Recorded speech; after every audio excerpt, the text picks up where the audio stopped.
안녕하세요. 저는 결혼한 지 1년 만에 이혼하게 된 30대 여자입니다. 신중하게 결정한 결혼이었던 만큼 같이 이 남자랑 죽을 때까지 함께이고 싶었는데 시아버지와 싸우고 결국 이혼했어요. 저는 지방에서 구급 공무원으로 일하고 있습니다. 대학교를 졸업하자마자 독하게 마음먹고 1년 공부해서 되었어요.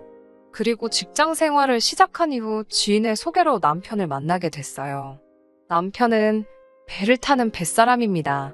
항해사라는 직업은 들어만 봤지 잘 알지는 못해서 이렇게 오래 떨어져 있어야 한다는 건 서로에게 어느 정도 호감이 생기고 알았어요.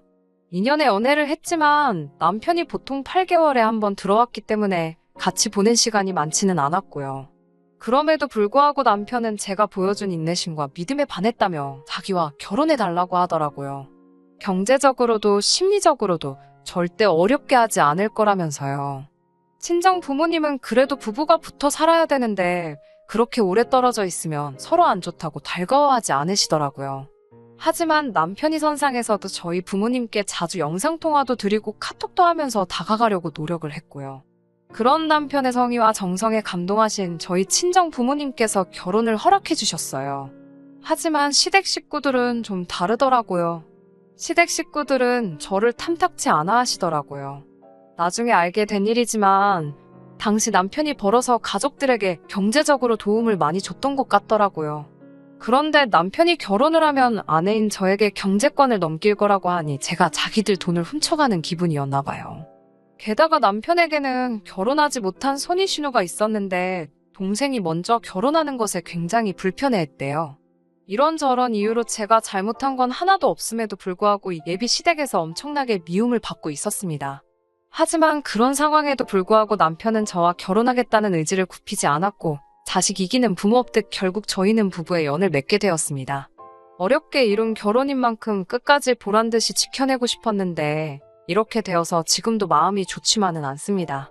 늘 배를 타고 해외를 도는 남편을 위해 신혼여행은 해외로 가지 않고 제주도로 떠났습니다. 그리고 제주도에서 돌아온 지 3주 만에 남편은 다시 배를 타러 떠났고 8개월 만에 돌아왔습니다. 남편과 만나자마자 제 첫 질문은 부모님께 전화드렸냐는 거였어요. 그도 그럴 것이 저희 시부모님은 제가 이틀에 한 번씩 안부 전화를 드려도 언제 전화하는지 벼르고 있었다거나 부하가 났다거나 전화기를 놓고 기도하고 있었다는 식으로 비꼬시는 게 특기시거든요. 사실 남편이랑 같이 있어도 시댁에 전화드리기가 며느리 입장에서는 쉬운 일이 아닌데 남편과 결혼한 지 한 달도 안 돼서 떨어져 있다 보니 전화를 자주 드리기가 참 어렵더라고요.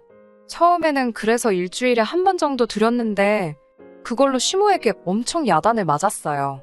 그 이후로는 그래도 2, 3일에 한 번은 드리려고 늘 노력하고 있고요. 그래도 한 번도 좋은 소리를 들어본 적이 없네요. 아무튼 얼마 전 사건이 있었어요. 비 내리던 토요일 오전 시부모님이 저희 사는 지역에 있는 한의원에서 진료를 받고 가셨어요. 남편이 직접 모시고 오고 데려다 드리고 점심도 같이 했대요. 그런데 며느리인 제가 전화 한 통을 안 했다고 시모가 화가 많이 나셨던가 봐요. 저는 그때 미국에서 사는 친구가 오랜만에 귀국을 한 기념으로 둘이 1박 여행을 간 상황이었어요. 남편도 잘 아는 친구고 남편도 흔쾌히 다녀오라고 했습니다. 한의원에 오시는 건 미리 예정되어 있던 일이 아니라 저는 전혀 모르는 상황이었어요. 그리고 남편은 모처럼 친구와 놀러간 저에게 전화 좀 하라고 하기가 그랬는지 자기 선에서 대충 수습을 했나 보더군요. 아무튼 시모가 신우에게 서운하다는 이야기를 했고 신우가 주말인데 부모님한테 하루 주무시고 가라고도 안 하고 그냥 보냈다고 따지려고 남편한테 전화를 했나 봐요. 그런데 남편이 전화를 안 받으니까 저에게 전화를 했던 거죠. 제가 안녕하세요 형님 이라고 전화를 받자마자 안녕 같은 소리 하네. 난 안녕하지 못하고 네 남편 전화 안 받는데 너님은 대체 어디세요? 라고 빈정대더라고요.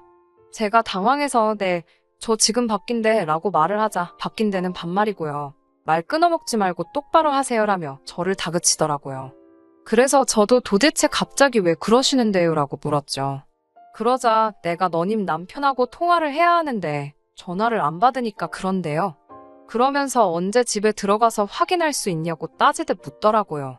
그래서 저는 일이 있어서 내일이나 돼야 들어간다고 말했죠. 그러자 너님 남편은 너님 산책 갔다던데 또 다른 소리를 하네. 아주 웃기는 애들이야. 라며 전화를 딱 끊더라고요. 그러고 나서는 바로 1분도 지나지 않아 시아버지한테 전화가 왔습니다. 이미 좋은 소리 못 들을 걸 알았기에 내라고 조용히 대답하자 아이고 내가 네 신우에게 앞뒤 사정을 다 전달받았다며 내가 가슴이 콱 막힌다고 그러더군요. 그러면서 나는 네 부모가 도대체 너를 어떻게 가르쳤는지 뭐하는 사람들인지 참말로 궁금하다고 하더라고요. 거짓말하는 건 네 아버지를 닮았냐 아님 어머니를 닮은 거냐 그러시면서요. 부모님 이야기를 그렇게 하시니 저도 참을 수가 없어서 조근조근하게 아버님 제가 잘못했습니다만 그래도 부모님 얘기는 안 하셨으면 좋겠습니다라고 했어요.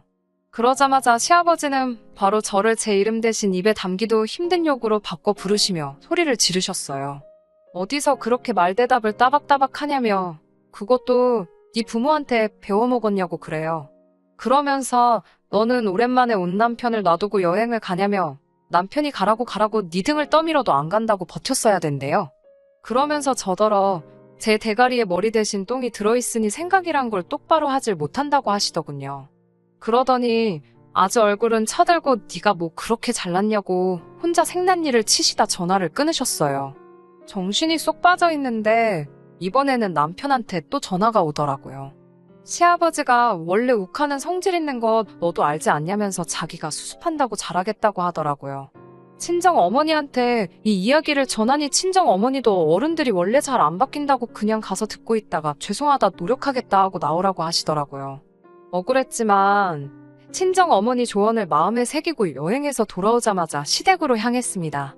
그래서 시댁에 도착하니 대뜸 시아버지가 그래 네가 여행을 남자랑 갔는지 여자랑 갔는지는 모르겠지만 다 이게 네 친정에서 너를 똑바로 못 가르친 탓이라며 시아버지가 저희 부모님을 따끔하게 혼내야겠다는 소리를 하시더군요. 듣고 있기가 너무 거북하고 화도 나고 미치겠더라고요. 신우가 저를 싫어해도 제가 먼저 다가가는 게 맞다면서 윗사람 섬길 줄도 모른다고도 하고 한마디 대꾸라도 하려다 친정 어머니가 그냥 듣고만 있으라 하신 말씀이 생각나서 참을 인자 몇 번을 가슴에 새기며 노력하겠다고 잘하겠다고 했어요. 그러자 말만 번지르르한 사람치고 잘하는 사람 본 적 없다고 그냥 그런 말뿐인 말 하지도 말라 하시더군요. 그래도 그나마 남편이 저 대신해서 그게 아니고 라며 해명이라도 할라 하니 시어머니는 어디서 빨래방망이 같은 걸 들고 와서는 남편을 패려고 하더라고요. 너는 내 아들도 아니라면서 내가 이 세상 뜨고 싶었다는 소리나 하시고요. 그러더니 대뜸 돈 관리는 누가 하냐고 물으셨어요. 제가 하고 있다니까 공무원 나부랭이가 그렇게 큰 돈 벌어나 받냐면서 네가 뭔 재주로 관리를 하냐고 소리를 막 지르더라고요. 제가 남편한테 어떻게 좀 해보라는 식으로 눈치를 줬지만 결국 자기 부모님이라 그런지 강하게 못 나가더라고요. 그런 남편을 보고 있으니 나는 평생 이 언어폭력을 견디며 살아야 할 수도 있겠다 라는 두려움이 몰려오더라고요. 남편마저 저를 지켜줄 수 없다고 생각하니 더는 버틸 수가 없었고 그래서 자리를 박차고 일어났습니다. 그러자 저 싸가지 없는 게 어른 말 안 끝난 거 안 보이냐고 고함을 치시더군요. 제가 도대체 무슨 자격으로 저희 부모님을 욕하고 저를 비난하시냐고 저희 아직 혼인신고도 안 했고 하니 그냥 이 잘난 아들 돌려드리겠다고 데려가시라고 했어요. 엄밀히 말하면 우리 모두 아직 남남이니까 저한테 함부로 하지 마시라고요.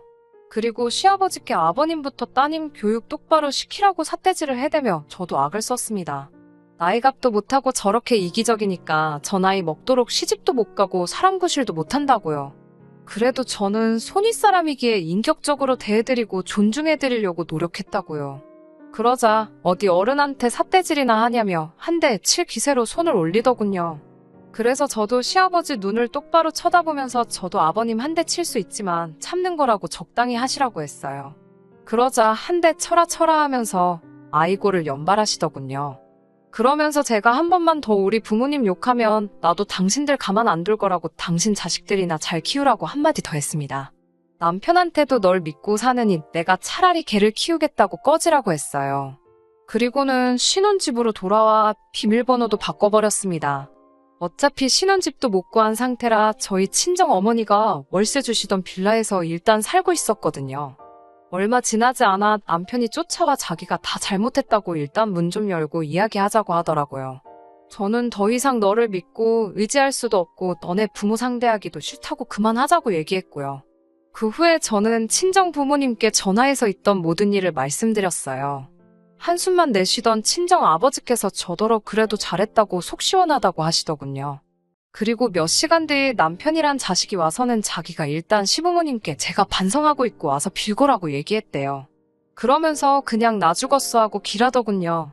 그 이야기를 옆에서 들으시던 친정아버지가 이 자식이라며 현관을 열고는 너 이 자식 팔다리 아주 다 부러뜨려버린다고 우리 딸 근처에 얼씬도 하지 말라고 엄포를 놓으셨어요.